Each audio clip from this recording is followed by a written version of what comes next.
COVID-19 seems to have had no impact on some of the key root causes that push people to flee.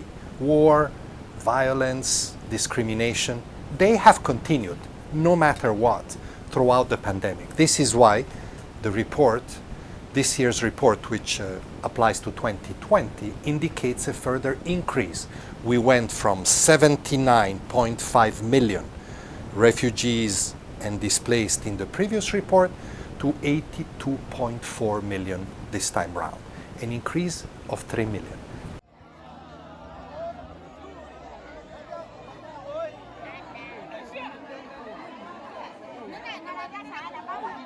We have seen last year, and it has continued, by the way, throughout the first 6 months of 2021, we have seen some fresh displacement situations. Northern Mozambique, 700,000 internally displaced people.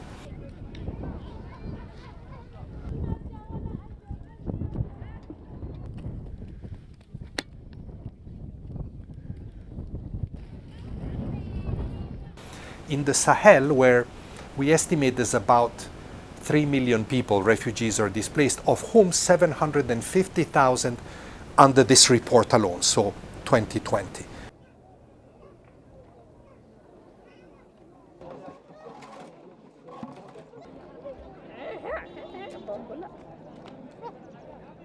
Then you have Tigray, northern Ethiopia. We estimate that up to 1 million people may have been freshly displaced by the conflict that started last October. And this is a trend that continues. So I'm worried that if the international community is not able to stop these conflicts, we will continue to see a rise in the numbers. And next year I'll be back here talking to public opinions and saying, unfortunately, the job of my organization, instead of going down, has increased again.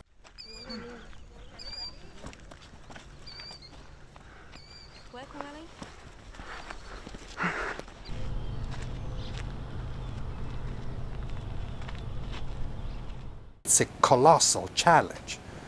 The US has the largest backlog of asylum claims of any country in the world, almost 1 million people.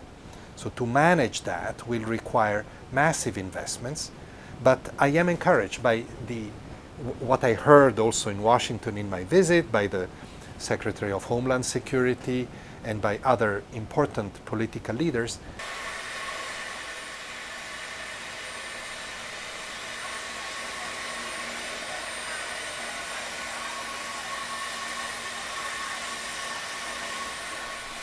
The message was probably broader, but of course that very stark sentence was reported a bit in isolation, I hope in isolation, because what I heard from the US government system in Washington was, like I said, a more complex response.